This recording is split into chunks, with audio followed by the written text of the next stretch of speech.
Hey guys, it's Sko. This is my Ghost Spider Aggression deck. I wanted to try out something new, make a video talking about this deck, the cards that I chose to put into it and why. I'm going to go over the cards themselves first and also talk about kind of some alternate versions or kind of different directions I think you could go with this character. And then I'm going to talk through kind of my tips and tricks about playing the character or piloting this deck in particular. And I've got a bunch of gameplay videos that you can see it in action, although those are some kind of varying versions as the time goes through. This is kind of my final list that I recommend. But also if you experiment and find something cool, you let me know. So I have the list laid out here kind of generally in order of importance. So kind of the reason that I'm in aggression is pretty much skilled strike and to a little lesser extent mean swing. You know, we really like having interrupts that we can use during the player phase to do damage when our Ghost Spider abilities kind of don't line up for that. And that's kind of the main thing here. Like, Ghost Spider protection is what I would be doing if I really wanted to supplement the amount of villain phase interrupts I have, and aggression is where I'm leaning if I really want to supplement the amount of hero phase interrupts that I have. And what I really like about Ghost Spider, she's already really protective and defensive just from her kit. So protection in solo feels a little bit like overkill to me, and I just feel like I'm losing out on damage. So I like this build to be kind of as well-rounded as possible. We end up being pretty thwart weak, as aggression kind of always is solo, but otherwise we are really good at like being tanky and dealing a lot of damage. So we love Skilled Strike. It's a great card for us as long as we're unexhausted. It's giving us a ready, it's giving us damage, it's everything we want. It's also a physical resource, which is going to be super valuable to us. We play the double resources like pretty much always. They're really nice for us even just in our kit. All of our signature responses, which usually are pretty nice because 6 of them can go in either the villain phase or the hero phase, so it really makes it flexible. They all cost 2, so the Energy Genius strength really exponentially increase the number of times we can play those. They also smooth out our hero form hands a lot. If we have 5 cards in our hand, we can't play 2 of our 2-cost events without a double, so they're just awesome to have. And combat training is another reason we're in this deck. We're using our hero phase ready usually to attack, so combat training is going to really increase our overall efficiency because we're going to be basic attacking a lot, probably basic attacking twice on the average turn. So it's really good. It's actually something that's so good that I'm playing 2 copies to increase it. You know, it either increases the chances of drawing it early, or I don't have to feel too bad about pitching 1 copy because another one's coming soon. Also, I never feel too bad about it because it's a physical and it's gonna just fuel other stuff later down the line. Then I have a suite of allies. I just went for these 5 aggression 2-cost allies. You can kind of increase, decrease, and season your ally suite to taste, you know. Some things I'll shout out as especially strong. Throg is like so good. He would be good if he were blank, and if you get to kick him with a minion, then it's amazing that he can actually pull off 2 entire blocks. Bug is a really good source of actual thwarting for us because he can stay alive for a long time. Remember, we basic attack almost every turn, at least when we can, we do. So he can stay alive for a really, really long time before he blocks and can help us out with our thwarting. Spider-Girl is good if there's a really chunky minion, and Hulk really deserves a shout out. This current version of the deck, a lot of the deck building decisions are made around making Hulk actually pretty good. So keep in mind that he's still super, super good to block with. So if you're used to just using Hulk as a meat shield, which I am, go ahead and do that. But at the time in the game where you're ready to start pushing damage, our deck is heavily physical. We've got some lightnings, and we're really, really low on mental. As you can see, none of the cards that I've like willingly put in the deck are mental except for Genius. I think its value outweighs that. But so we're looking at a total of 5 mental cards in the deck that cause him to discard himself. So, you know, when he's in play, you're going to be looking at this card pile and checking stuff out. But your odds of him actually doing insane amounts of damage are really good. He's crazy broken with Venom if you're playing some sinister motives. So go out and Hulk smash. Warning is actually kind of another reason I'm in aggression. I'm just happy about actually playing this card.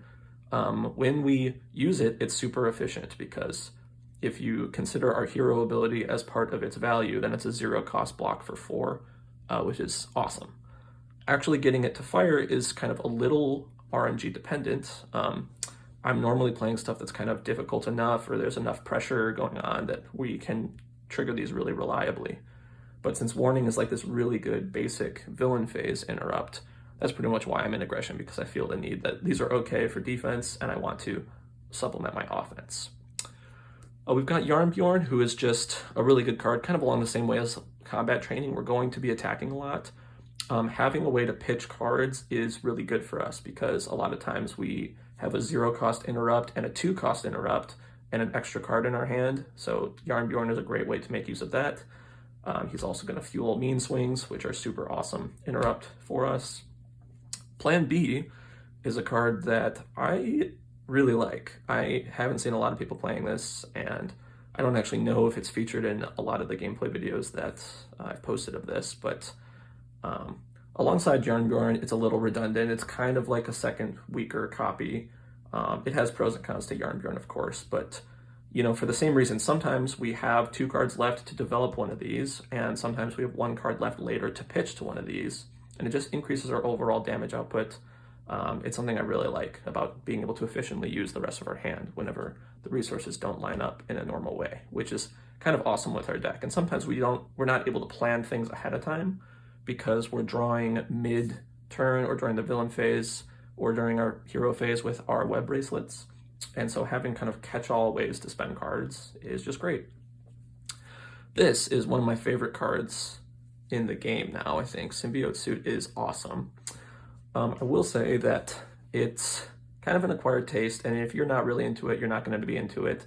And honestly, I don't think this is the best Ghost Spider deck for Symbiote Suit. I think Ghost Spider Protection crushes Symbiote Suit because, you know, when you're in that build, you really can get set up to a point where you honestly don't care about this hazard icon. Like, you're defending for 5 for free. It's just craziness.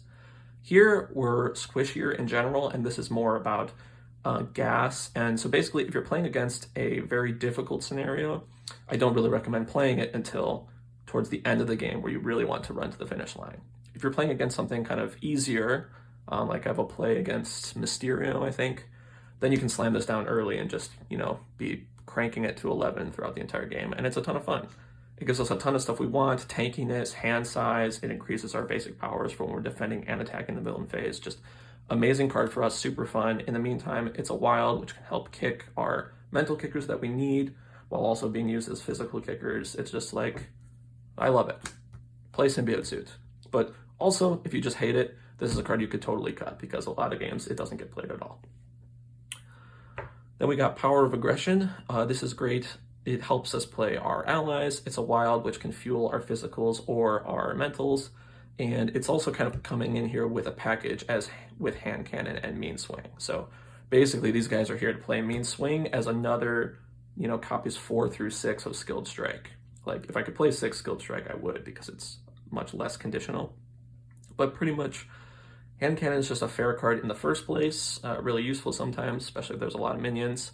And it's great to just have a kind of redundant weapons out to exhaust Mean Swing with. So Mean Swing, I don't like it as much as Skill Strike because it's more conditional, but it is more damage. And, you know, once again, the reason that I'm in this color is to have 6 of these, basically. So I want to play these, therefore I play some of these, therefore I'm like really interested in playing these, although I might already do that just for all the allies. That's my 25 card list. It's kind of what I'm going to put on my, you know, final write-up and everything. I do want to share one kind of alternate version that I played a little bit. So these guys are on the bottom row because I kind of consider them a package that is sub-outable. So this is the first version of the deck that I built when I put the Symbiote Suit in. I was thinking, okay, I'm going to lean way into playing the Symbiote Suit. So that meant going with Power in All of Us, and then playing more cards that can kind of trigger off of that. And the coolest direction to go with that is with Spider-Man Peter Parker. For one thing, this guy's awesome and really helps us because we like Red Ying. I found he's just like so hard to play in the list where I'm playing like really few mentals that I just didn't want to even deal with it. So once you have Power in All of Us, he becomes like exponentially easier to play. So I threw him in. We use Across the Spider-Verse pretty much as a second copy to pull him from the discard pile. If you want, you could play a third Web Warrior. He's not particularly synergistic, but it's just if you haven't seen Spider-Man yet, you get Across the Spider-Verse and Hobie is in the discard pile, then you have an actual hit for it.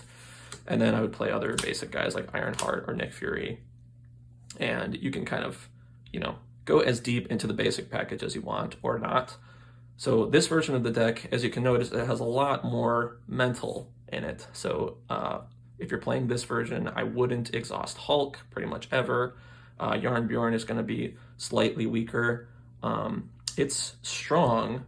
I think probably the higher power level is leaning into the physical and getting the mean swing and just getting tons of interrupts. But Spider-Man Peter Parker is really, really sweet. So I definitely don't fault you for playing this version. It's especially good if you're like playing at a difficulty level where you can slam the symbiote suit without thinking about it, and you just really want to lean into that. I highly recommend it. Lastly, I'm going to talk about some like honorable mentions of like other cards that either you could play if you want, or ones that I don't play and why. Like for one thing, Blade is an obvious include. I literally just don't play him because I'm sick of playing him and putting him in everything, but he's pretty much better than Plan B, and it's just, the cheapest chump block in the game. So if you start really try-harding, throw Blade in. There are also there's a bunch of other responses and interrupts that are possible in aggression.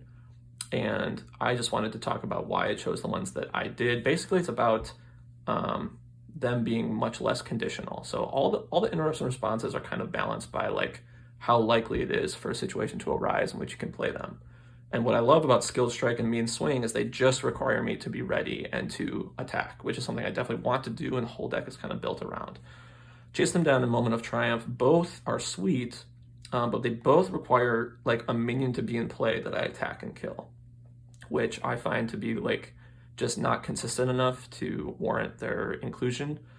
They throw off my whole physical vibe, and but if you test these and you're playing against a scenario with kind of enough minions, like something Mutageny or Drain, then one or both of these would be awesome because they both give us things that we really want. We really want to do some chip thwarting. We really want to heal up because we take a lot of hits. These are great cards. I ended up going for kind of a more focused, just basic attack focused thing, but you could totally play these. If you're kind of a status fan, then I would throw in Dropkick and Martial Prowess if you're in the version that has Power of Aggression, because this card is just super good to stun people and draw cards. I'm kind of leaning away from playing statuses in my decks, and also I found that it was kind of a little bit of a split focus. Like I kind of enjoy playing this deck as a really attack-focused activation kind of built deck. And lastly, once you get into the Power in All of Us vibe, there's like loads of basic cards that you can play, like some just economy pieces or allies, the cheap ones. Lockjaw is a physical resource that we can use, and you can pull them from your discard pile when you're drawing too many Power in All of Us later. Heimdall just kind of crushes the end game if you're in solo. These are kind of all good options.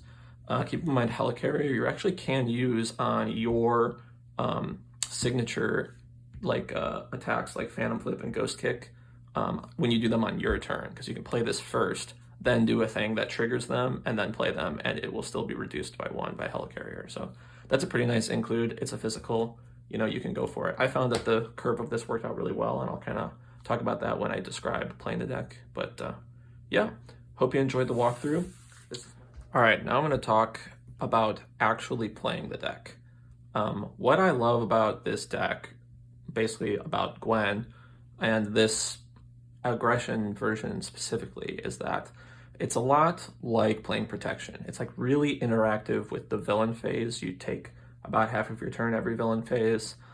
So it's kind of like Protection decks, which I love, but I get to play that in aggression and do a lot of damage. So it's kind of a play style that you might not be used to if you haven't played a lot of Protection, which I know is weird to say because this is aggression, but you kind of want to be in that mindset when playing this game, or this deck. So a lot of the permanents are over here. They're a little more self-explanatory. We've got our resources, which obviously affect how we play our cards, but they're not really worth talking about. Ticket to the Multiverse is a double resource card like 90% of the time, It is a really awesome effect. Like sometimes it's just a ready, which is fine. Like that's something we really need sometimes, getting out of like stuns or webbed ups and stuff. Like readying our various cards isn't really super relevant, mostly is a hero ready, but the fact that we can store it for later and be free is a really good way for it to be worth tons of money. But usually using it as a double resource is more helpful because, like I said, our signature events costing 2 mean that we really like having individual cards that cost for 2. Allies are just always good, play them when you can, you know. Combat Training and Web Bracelet are like high priority permanents. Like combat training increases our just overall efficiency by a lot, and having a web bracelet down like really smooths out our just whole life. Playing the second one is kind of a lot more diminishing returns because it's not necessarily every turn that we're going to trigger 2 hero responses and interrupts and be able to do something with like the second card draw. So like I would prioritize playing the first one to be able to draw like during your villain phase interrupt, much higher than I really care about playing the second copy. Although once you have one of your outlets, either Plan B or Yarnbjorn, then they really just provide you gas that you can keep spending. And stuff down here are a little lower priority. These guys are nice to keep in kind of a specific bucket in your burn because they turn on mean swing. So until you play one of these guys, mean swings don't do anything. Once you have one, then your mean swings are online. So they do crank you up by quite a lot. This parental guidance is basically just a way to tutor George Stacy from Alter Ego probably when you set up, because we're going to be going to Alter Ego kind of as little as possible because we really don't have good ways to deal with the threat that being an Alter Ego is going to place on us. And readying George Stacy kind of does really little. George Stacy is awesome. He really, really helps this deck. It's kind of a big learning curve that I don't know how to explain quickly about kind of what cards to store and when. The big thing with George Stacy is to keep in mind our obligation. You know, it feels like every single time you put 2 or 3 cards underneath him, you're going to get hit with this. So if you're in multiplayer or playing against any scenario that kind of deals extra cards, just keep in mind that you're that much more likely to actually see this, which means try your best to not make any of your plans too married to George Stacy. But if you have cards that they're not going to go anywhere else, definitely stash them under him. And until the obligation shows up or after you mitigate it, it's great. Also, if you see this in the discard pile as a boost, then of course you know that you're safe to stash all kinds of stuff under George, and it's great. So using George is about planning future turns. So you want to think about what card you need least now, but you could use the next phase. It really depends kind of what the scenario is, what the scenario is throwing at you, what cards in your deck become like relatively really important or relatively less important. But anyway, the heart and soul of the deck are the responses and the interrupts. So I wanted to talk about these mostly. I have them ordered in like the really important way to think about them is villain phase interrupts versus hero phase interrupts. So these guys over here are ones that generally speaking only happen in the villain phase. So you got warning, which is when you would take damage, generally happening when a villain or a minion is activating against you. Pirouette and punch when a card is revealed, or web binding, which cancels someone's activation. These guys are in the middle because they can be both. So they're our most flexible options. They're also just our really powerful tools for the deck. They're also our damage and thwart, just gas. But they both can be used in response to our defense to do it in the villain phase, or they can be in response to our attack and thwart in the hero phase. And then skilled strike and mean swing, they are hero phase interrupts that always key off of us basic attacking.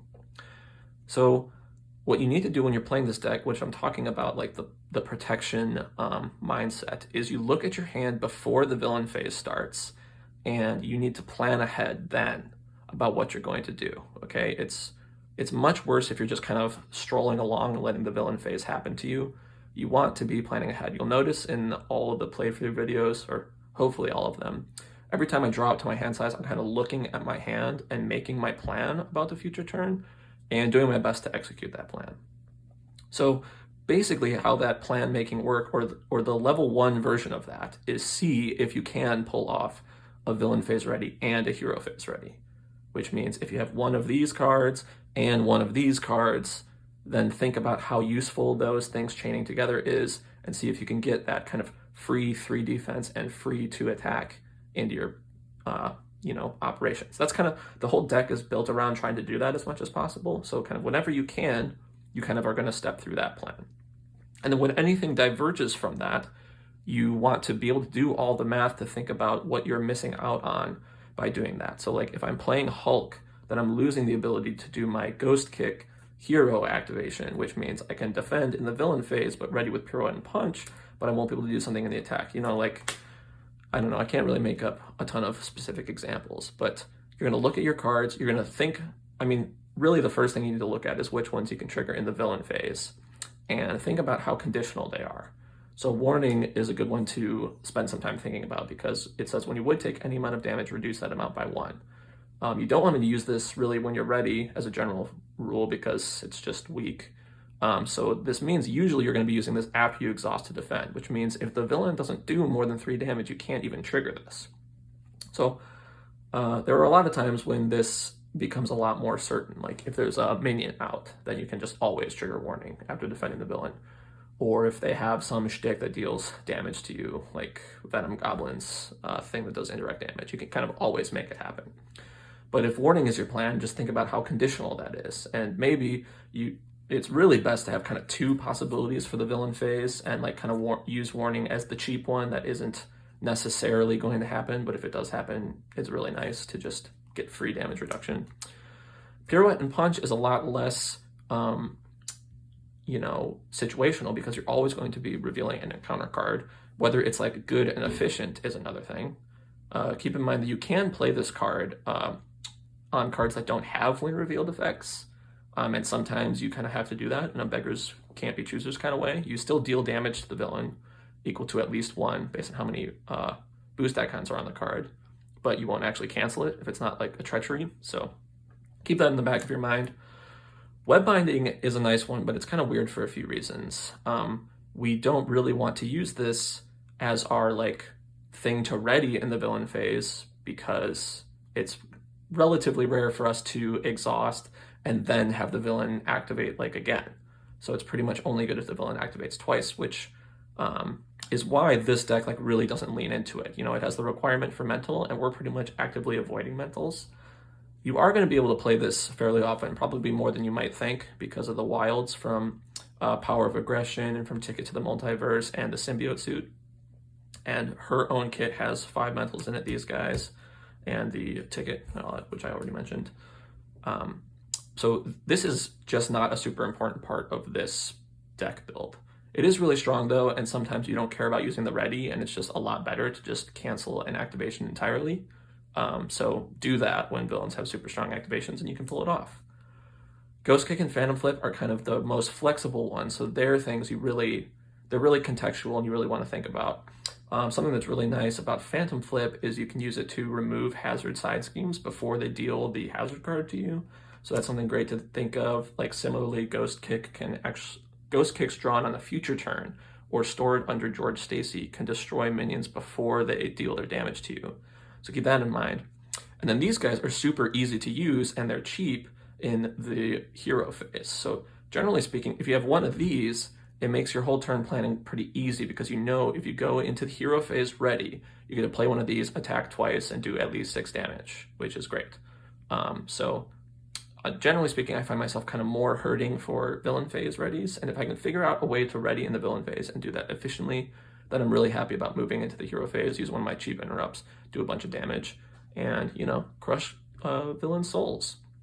So I hope you guys liked listening to me blabber on about this. More specifically, I hope you go play some Ghost Spider and have some fun. I think this character is awesome. I'm really excited about this box and playing her. She's also awesome in protection, so go ahead and try that out. Anyway, I'll see you guys on the other side. Peace.